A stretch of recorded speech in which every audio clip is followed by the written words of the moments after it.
વૈશ્વિક અસ્થિરતા વચ્ચે ભારતની ઉર્જા સુરક્ષા અભેદ.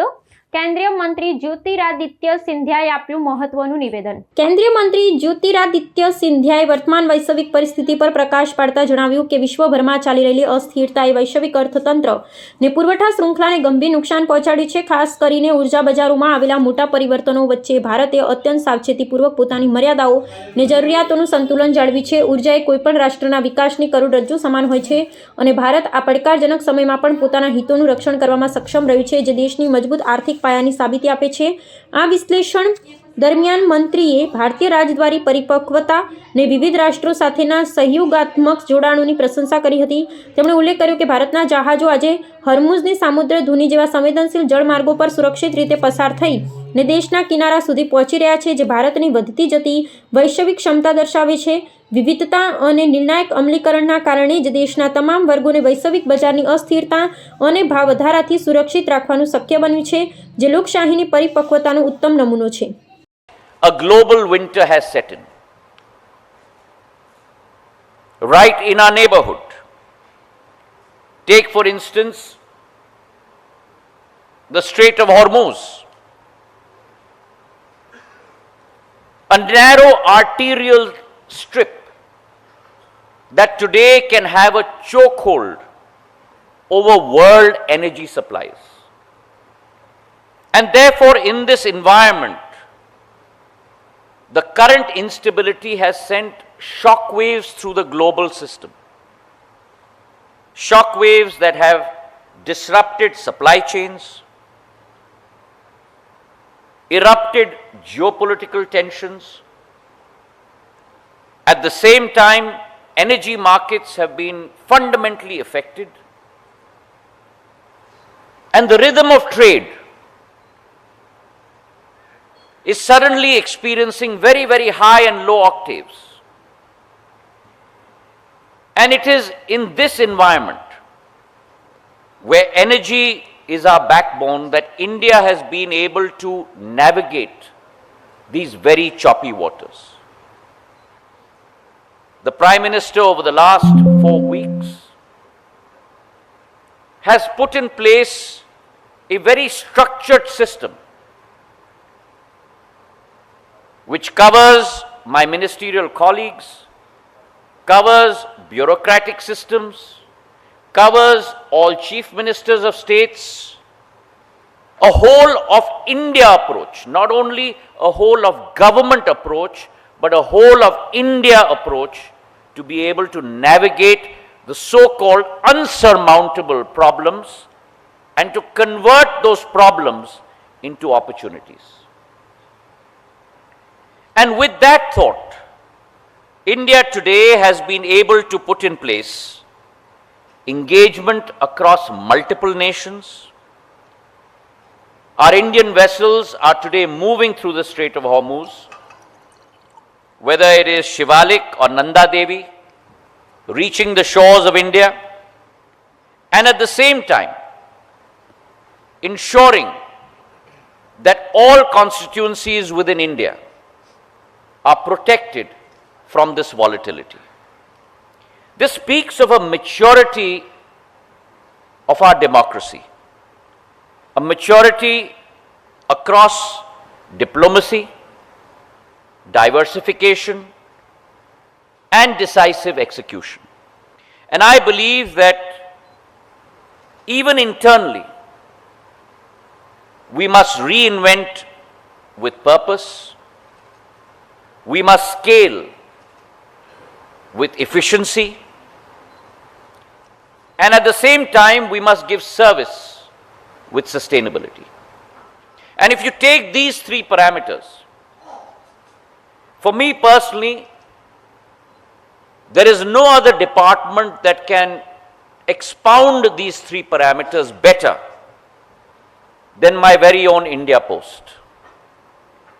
With our network of 1.6 lakh POPs, points of presence, across all of urban India and 6.5 lakh villages,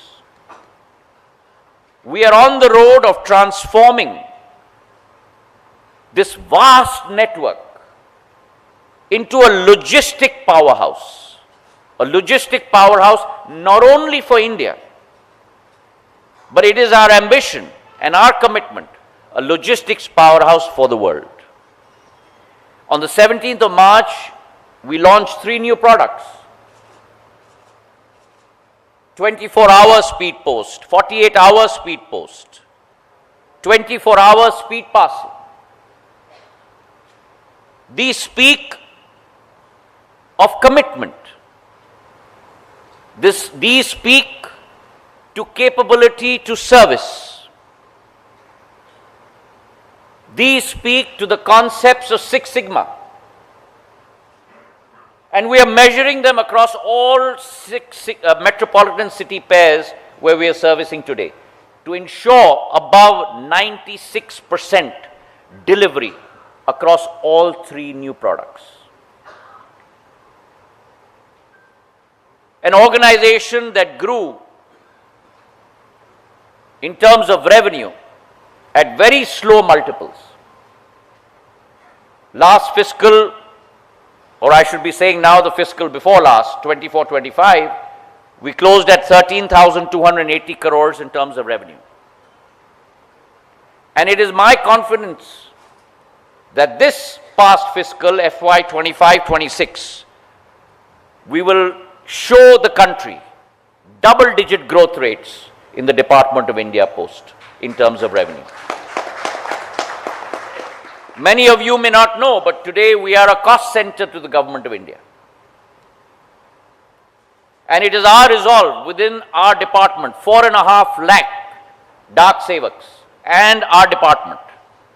And we work as a family, and therefore I have a passion and a relationship from the heart with this department.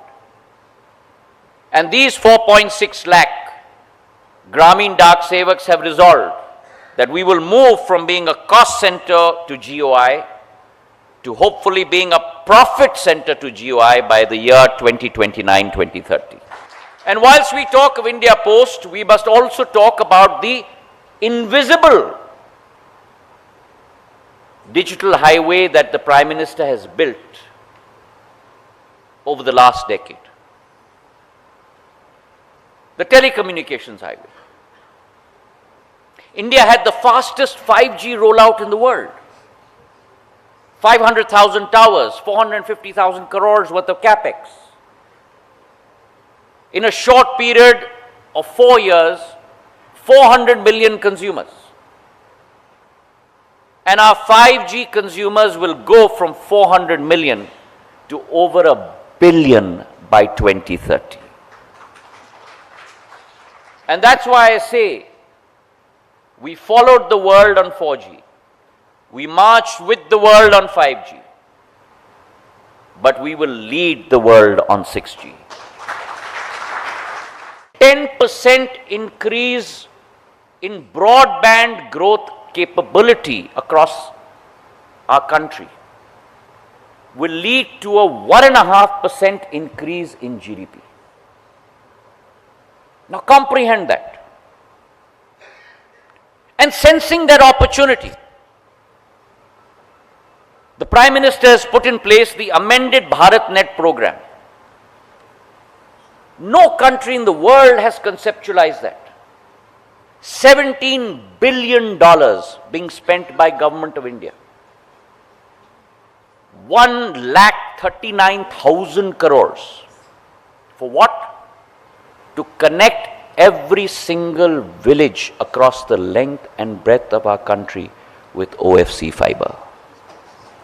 In this 1,39,000 crores, 45% of the money is for capex.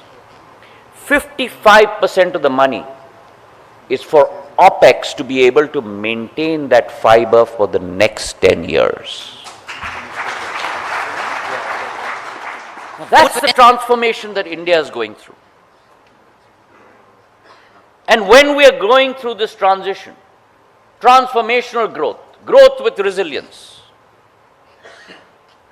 the next 5 years or the next decade speak of another $1.5 to $2 trillion being added to our GDP in terms of opportunities.